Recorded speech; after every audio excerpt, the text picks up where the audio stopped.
Did somebody call for the strong arm of the law?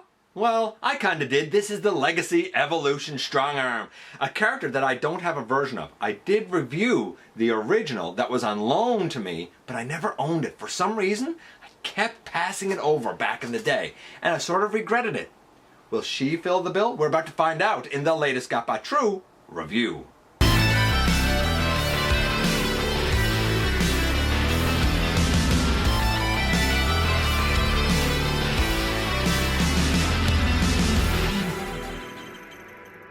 Hey one, hey all, welcome back to the channel. I'm your host, your most humble of hosts, Dennis Moulton, aka GotBot. As always, please like, comment, share, of course subscribe, and while you are at it, light 'em up, baby!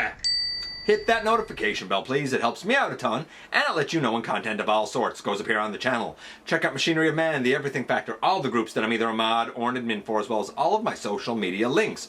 All of that's in the description down below. Also in the description down below. And if you happen to be in a position to help the channel to grow, you can use the donate link, check us out on Patreon, see what we have to offer to you through spring, or of course, hit the join button at any given time and become a channel member. And this is the Legacy Evolution Strongarm, and she has gotten some flack for a number of reasons. Being a mold reuse, though that's only partially true. She's too skinny, though I don't know if that's necessarily true. The original is as good or better. Is it? Well, we're about to find out when we head over to the table, and we'll do some comparisons with her and Alita as well, and take a closer look at this girl. And that's right, today we continue on with Legacy Evolution Strongarm.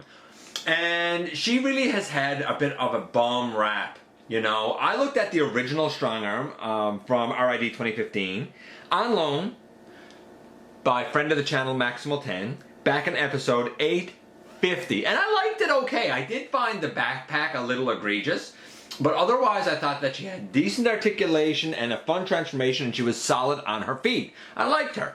I wondered, should I go back and try and get that version? And then this got announced and I said, maybe I'll wait. And that's what I did. I waited. If you have the original, should you get this? I don't know. We're going to find out though. However, before we get into looking at the character, we have to look at the packaging first. And here we have Strongarm's packaging. This looks like her vehicle mode, really, from RID 2015. Like, I think it looks fairly accurate. Over here we have the robot mode and a close-up of her head. I think her head is really kind of super duper accurate, if I'm being perfectly honest. But we'll get to that in a little bit. Naturally, on this side we have our usual Legacy Evolution stuff, and on the back we do indeed have our product images and whatnot. Oh, also, on the top, of course, that's where your tech spec stuff is. I often forget to show that. She comes with one accessory, this smoky translucent blaster. Oh, we got us some big instructions. There are some differences from the Alita mold, or the Minerva mold, whichever you want to call it.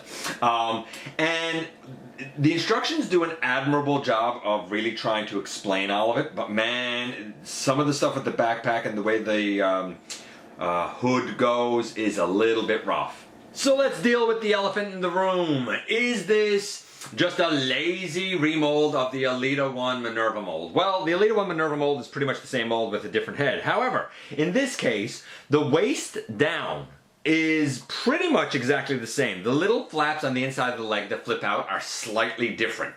But besides that, the feet, the thighs, I think the wheels, the calves, the shins, the pelvis, and the very lower tummy, basically everything up to the waist swivel is the same. Everything from the waist swivel up, different.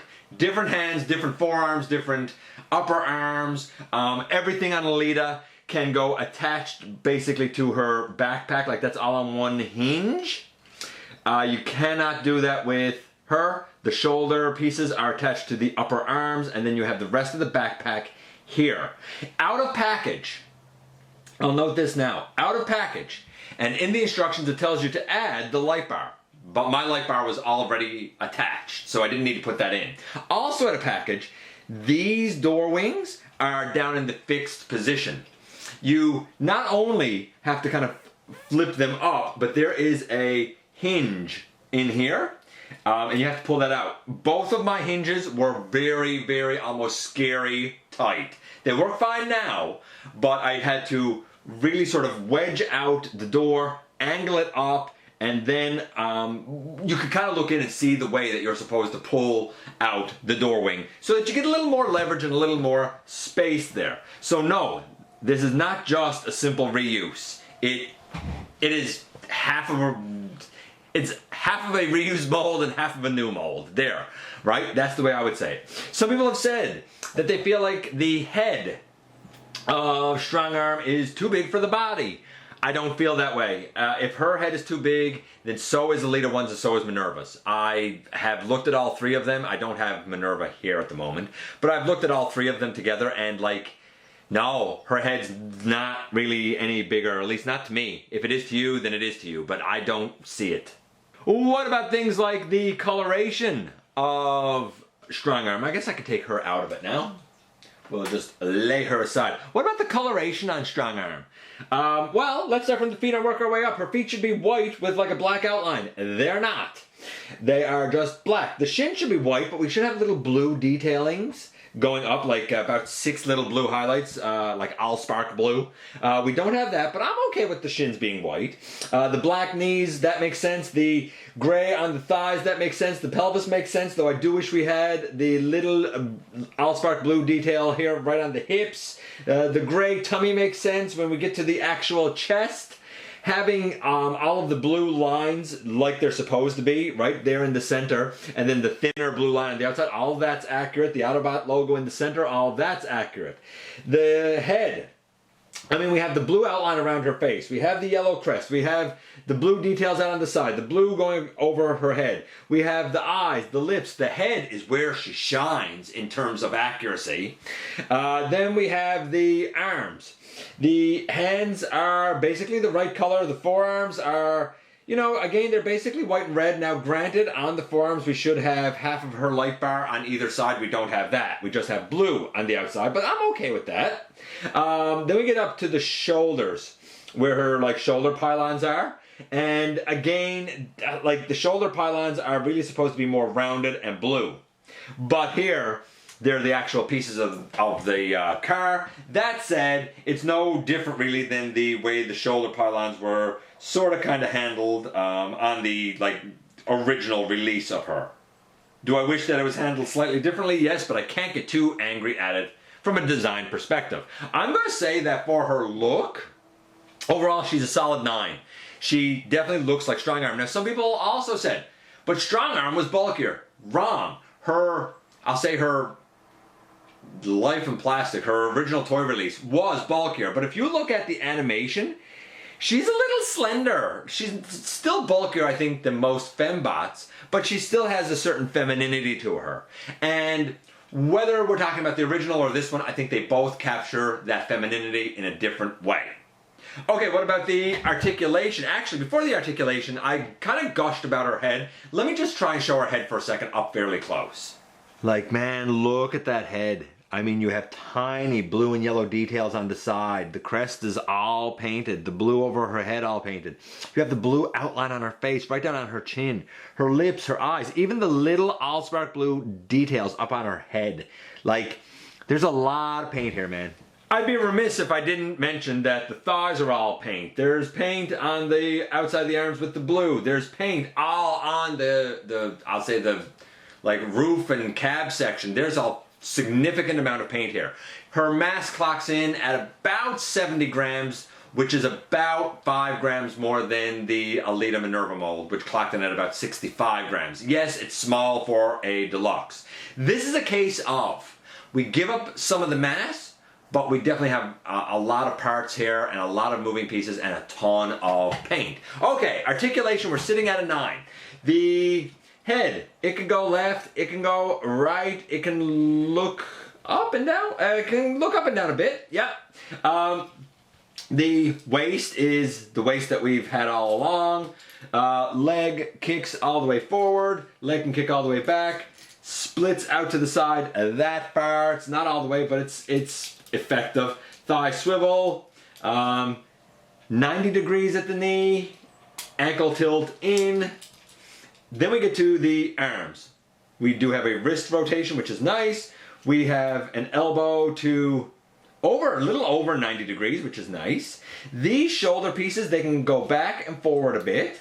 And they're on an armature so they can come like all the way out, which is important when you want to bring her arm up for a T-pose. Can she T-pose?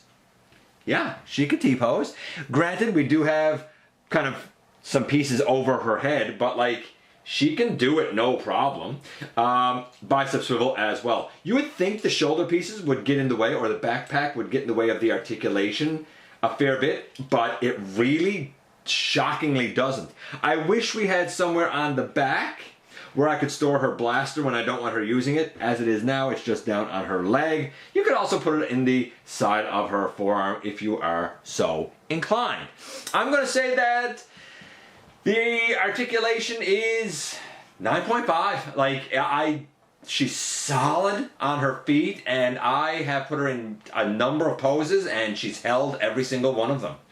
Now let's do the transformation. That's going to be the tricky part, for sure. She's a little, I don't want to say fiddly, but you'll see as we go through. Okay, so we're going to begin by picking that off the back, and I'm actually going to turn her waist around now because otherwise I'm going to forget and have to do it later. We're going to reach up under and we're going to take this piece out. So far, so good. We're going to take these pieces down on the side and we're going to bring them down and we're going to collapse them in when we bring them down. Right? We take this, see how this moves all the way out on an armature in here? So we want to bring this down, and it's a tight fit, I'm not going to lie, and then we're going to bring that in. Squeeze all of that kind of together. Okay. Next, we're going to, let's put those knees together so that we got that done as well. Actually, let's flip these pieces up and then put the knees together. There we go. We're not going to do anything with the legs yet. I thought I had them together. These knees actually snap in quite tight. You just heard them snap there. I'm not going to do anything else with the legs just yet. Then we take these pieces, the shoulder pieces, and we're going to line them up, of course, with the arm. And same over here, we're going to line it up with the arm. Right? They come in on the side. Now, this is the part that I don't care for. There's the way the hood comes up, it's kind of connected to a hinge that all this is connected to as well, and you sort of have to get it all up over the head and then down. It's not elegant, I don't find. And then after you get it all down, you push the whole hinge back. So like this hinge brings it out over the head, and then you push the whole thing back on a secondary hinge that's inside under here. Once you get this kind of pushed back into position, then you can snap on the front of the like bumpers and stuff. You're probably now going to have to kind of like line up the arms and stuff on the side. That's the hardest part. If you get that part done, then the rest is easy. We take this out to the side, we take this out to the side, we bring it up. Much like with the leader, we have a little slot and tab system that locks in there. We're going to keep this up for now, make sure we get all of that locked in, and then we're going to bring this down. And when we bring this down, we have, again, some tabs and stuff that should tab it together here as well. Oh man, all that kind of came apart on me. 1 second, I got to get that stuff tabbed together. Okay, so I did one side so you can see it all nice and flush and even, and I'm going to show it to you on this side. So, a couple of things to note. One, when you bring this in on the side, there's a little translucent rectangular peg here that comes, and it should fit in a little slot in right there, but it's a bit of a nuisance sometimes to do. Once you have that done, you're going to bring this up on the side, and this little peg here goes in right there, and there's a slot here that this peg will go into. So we got a couple of rectangular pegs that go in there, and then we close this over and we take her blaster, and I guess it's up to you which way you want to do it. I'm going to aim it back there. By the way, this can hold a blast effect. I didn't show it, but it can hold a blast effect. But boom, in the end, here we have Strongarm in her vehicle mode. And here we have the vehicle mode, and it's not bad. I mean, it's not perfect, but it's not bad. If we kind of, I guess, try to compare it to the animation, and there's not a lot of like stills of it, so I'm going a lot on kind of memory here. But based on what I recall, the blue on the front and the blue lines going up on the side there, like that seems pretty darn accurate. The whole grill piece seems pretty accurate, other than we should have an Autobot logo here on the front, and where the headlights are black and the bumper is a solid black, there should be some of that Allspark blue detailing on it. When we come on the side here, all this is accurate with the double line. Down here, we should have a slight double line at the top, but I'm not angry about it. It's kind of a truck. The black pieces here, they make sense and are right. The light bar, that's correct. The black windows all the way around, that's correct. It's pretty darn accurate. I think the transformation, like I said, was quite, it's not fiddly, it's just, you got to get used to it. I'm going to say the transformation's about an 8 or so. She was getting a 9.5. Overall, if that's, let's say an 8.5, she's still a 9. She's going to get looked over because she's not G1. She's going to get looked over because she's not as bulky as the RID 2015 one. But she is still pretty great. If you don't have a version of Strongarm already and you'd like one and you didn't get the original, or you'd like to bolster your female Autobots, she's a great one to get. If you have the original, should you upgrade to this? That has to be up to you. But I will say this, while the original has more bulk and probably more heft, this one definitely has more articulation and finesse. Make of that what you will. And here we are once again, and here she is. So, when we look at the actual animation, while this might be a little bit too slender, the original release in the 2015 RID line, that Warrior class or Deluxe class or whatever it was, is probably a little too bulky. Somewhere in between is probably ideal. She is not perfect, but certainly from the waist down will seem very, very familiar if you know the Minerva Alita mold, because it's the same thing. The entire top, far different. I thought that these shoulder pylon pieces were going to be far worse and far more egregious and far more limiting to her articulation than they are, but they're not. When I first transformed her, I was unaware that these wing pieces came out and up because I don't use instructions. Nuts to that. Though then I looked at the instructions and realized what I was doing wrong. That really does help. It's a bit of a nuisance to get these out, but once you do, it makes opening this piece out and working with the two hinges in here far, far, far easier. She is, for me, a solid, well-articulated. The head sculpt is brilliantly done. Not too big for the body. Not in hand. It looks just fine. But she is going to be, for me, an excellent version. I don't think you need to upgrade if you're happy with the original. I really don't think you need to do it. But if you missed out on the original and you're wondering, should I get the Legacy or go back and hunt down the original? While that's up to you, I think that getting the Legacy will probably be able to fill the bill nicely. And while she might be a little slender, honestly, she's pretty compact and she's pretty sleek. Make of that what you will, man. But I think that she's pretty good. I think she's a success. Let me know what you think about Strongarm. Is she a pass for you?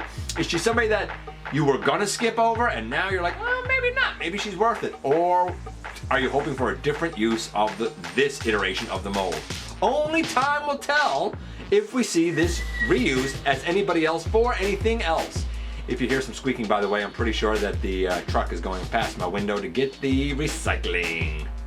You know, that's what happens sometimes when you record this stuff live. I appreciate you guys coming by, giving me some of your extremely valuable time. I do know how important it is to you. If you are in a position to help the channel to grow, you can use the donate link. Check us out on Patreon. See what we have to offer to you through spring. Or of course, hit the join button at any given time and become a channel member. While you are at it, please hit the subscribe button, stick around, have some fun with us here on the channel, and don't forget that somehow, someway, each and every single day, you right there, you do make a difference in the world. And I look forward to the next time that you and I get together to have another visit, either in the live streams on Thursday nights, at the stop motion premieres, or the old-fashioned way right here, inside the videos.